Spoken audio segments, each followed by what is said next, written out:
Good evening friends, welcome back to my YouTube channel English with Monica. मैंने evening में tense की classes शुरू की है। आज मैं आपको पास्ट परफेक्ट टेंस के बारे में बताऊंगी। मैंने सिंपल पास्ट परफेक्ट टेंस के बारे में आपको बताया था। आज जो पास्ट परफेक्ट टेंस के बारे में बताऊंगी वो टिपिकल है। फिर पिछले जो पास्ट परफेक्ट टेंस के बारे में बताया था उसमें मैंने बताया था सब्जेक्ट होता है, हेल्पिंग वर्ब हैड का यूज़ होता है और वी थर्ड यानी वर्ब की थर्ड फॉर्म का यूज़ होता है, ऑब्जेक्ट होता है। ये एक सिंपल पास्ट परफेक्ट टेंस था।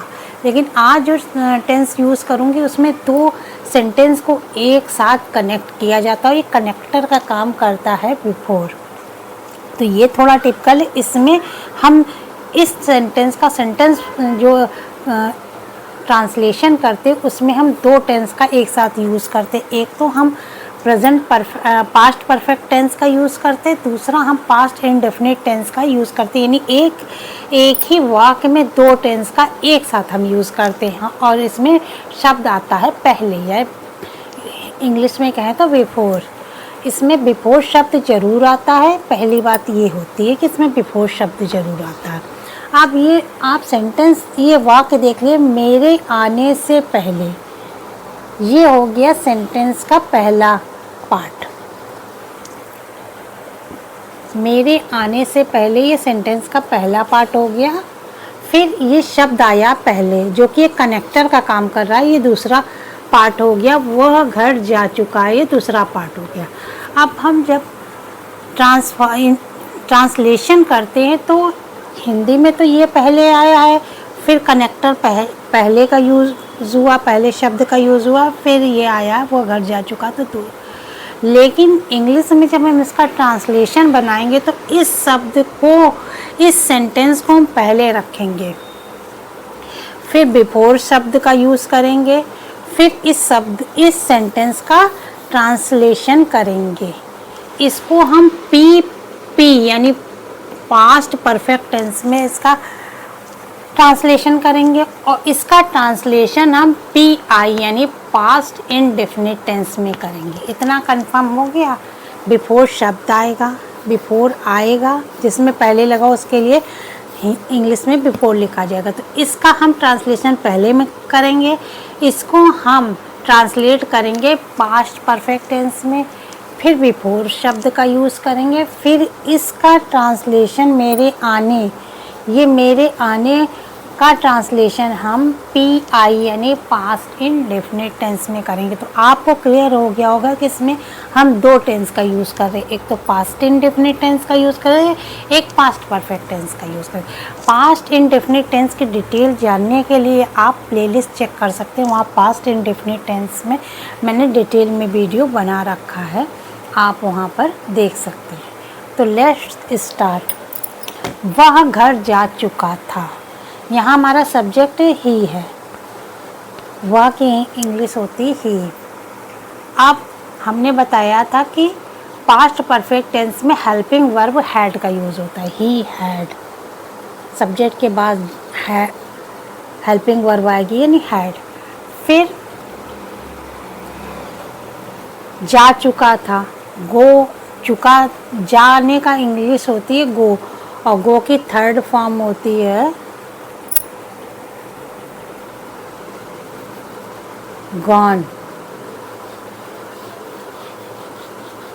तो सब्जेक्ट हैड हेल्पिंग वर्ब, गो की वर्ब की third form gone. He had gone home. फिर बिफोर का ट्रांसलेशन करेंगे। बिफोर, यहाँ पे सब्जेक्ट है मेरे आने यानी माई का इंग्लिश में आई लिखते हैं, आई। अब आने के लिए कम की सेकेंड फॉर्म होती है केम। Before I came. तो मैंने आपको बताया था कि इसका ट्रांसलेशन पहले वाले के जो पहले लिखा है इसका ट्रांसलेशन, इस सेकेंड पार्ट का ट्रांसलेशन हम पहले करेंगे, ये मैंने आपको बताया। इसका ट्रांसलेशन भी पास्ट परफेक्ट टेंस में होगा, इसका हमने ट्रांसलेशन पास्ट परफेक्ट टेंस में किया। फिर बिफोर आया, फिर इसके बाद इसका translation P I past indefinite में करेंगे। आई केम सेकेंड फॉर्म लगी है वर्ब की, तो पास्ट परफेक्ट, फिर बिफोर, फिर पास्ट इंडेफिनिट। अब इसको भी हम देख लेते। डॉक्टर के पहुंचने से पहले रोगी मर चुका था। रोगी के लिए द पेशेंट,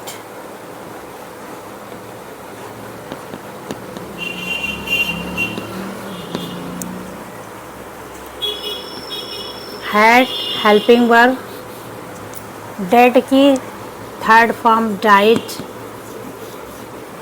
फिर आएगा बिफोर। अब इसका ट्रांसलेशन हमने पहले किया और इसमें हमने इसका ट्रांसलेशन पास्ट परफेक्ट टेंस में किया, और इसका डॉक्टर के पहुंचने यानी इसका ट्रांसलेशन पी आई में होगा past indefinite. Before the doctor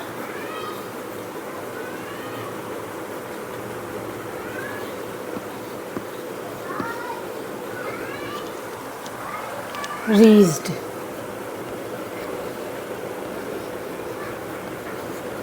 doctor के पहुंचने से पहले। अब इसी में हम नेगेटिव सेंटेंस देख लें। नेगेटिव सेंटेंस में हैड के बाद जस्ट, बाकी सेंटेंस फॉर्मेशन उसी तरह हो जाता है जैसे चलता है। पी में ये सेंटेंस फॉर्मेशन होएगा पास्ट परफेक्ट टेंस में, फिर बिफोर आएगा, फिर नेक्स्ट के जो सेंटेंस फॉर्मेशन होगा वो पी आई यानी पास्ट इंडेफिनिट टेंस में होगा, लेकिन इसमें केवल हैड के बाद नॉट लग जाएगा। तो he had not gone home before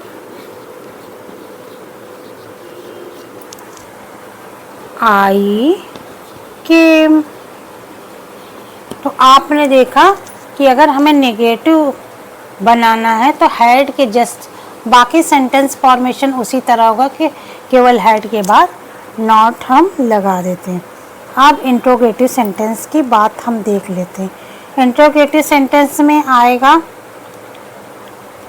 ये हैड पहले आ जाएगा और बाकी सेंटेंस फॉर्मेशन उसी तरह होगा। हैड होएगा, हेल्पिंग वर्ब होगी, सब्जेक्ट होगा, वर्ब की थर्ड फॉर्म होगी, ऑब्जेक्ट होगा, बिफोर होगा, फिर इस सेंटेंस का सेंटेंस फॉर्मेशन जो होगा पी आई में होगा पास्ट इंडेफिनिट टेंस आई केम। मैं इसको बना के बता देती हूँ। केवल हैड ये यहाँ पर आ जाएगा, पहले आ जाएगा, क्योंकि इंट्रोगेटिव सेंटेंस में यस या नो वाले में हेल्पिंग वर्ब पहले लगती है। तो had he gone home before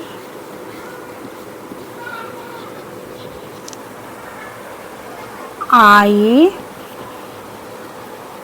केम, और क्वेश्चन मार्क। यस या नो वाले में क्वेश्चन मार्क जरूर लगता है। यह इंट्रोगेटिव का 2 टाइप्स है। मेरे आप वीडियो देखते होंगे तो आपको पता होगा कि इंट्रोगेटिव 2 तरह से बनते हैं, जिसमें पहले हेल्पिंग वर्ब आती वो या यस नो वाले, दूसरा होता है जिसमें क्वेश्चन वर्ड पहले आता है। तो मैंने ये बताया जिसमें हेल्पिंग वर्ब पहले आती है, तो इसमें केवल हमने हैड को पहले कर दिया। Had he gone home before I came और क्वेश्चन मार्क लगा दिया। बाकी सेंटेंस फॉर्मेशन उसी तरह है। पीपी में पहले पार्ट का कंस्ट्रक्शन होगा पास्ट परफेक्ट टेंस में, फिर बिफोर आएगा, फिर नेक्स्ट पार्ट का जो सेंटेंस फॉर्मेशन होगा वो पी आई यानी पास्ट इंडेफिनिट टेंस में होगा।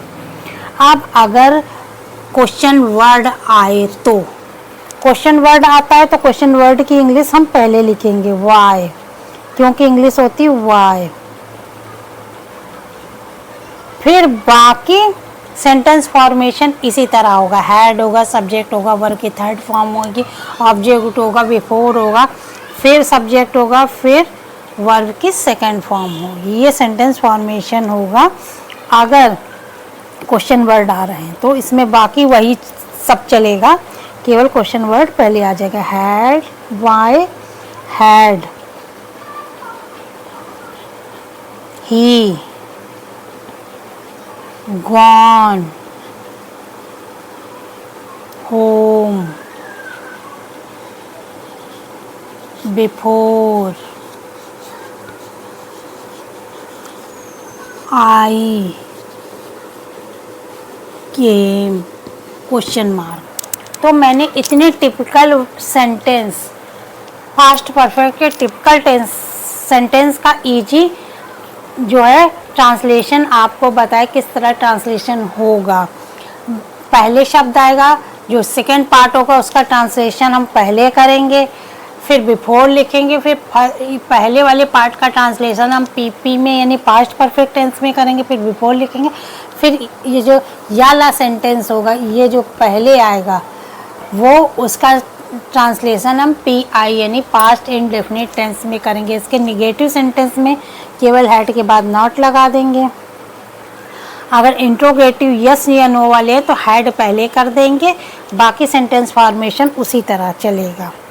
और अगर क्वेश्चन वर्ड वाले हैं तो क्वेश्चन वर्ड पहले लग जाएगा, बाकी सेंटेंस फॉर्मेशन उसी तरह चलेगा जिस तरह यस या नो में हमने बनाया है हेल्पिंग वर्ब जो पहले लिखी उसी तरह सेंटेंस फॉर्मेशन होगा, केवल क्वेश्चन वर्ड पहले आ जाएंगे। तो मैंने बहुत ही इजी वे में आपको पास्ट परफेक्ट टेंस का सेंटेंस फॉर्मेशन बताया। यदि आपको मेरी वीडियो अच्छी लगे तो लाइक ज़रूर कीजिएगा, चैनल को सब्सक्राइब ज़रूर कीजिएगा, इस वीडियो को शेयर ज़रूर कीजिएगा।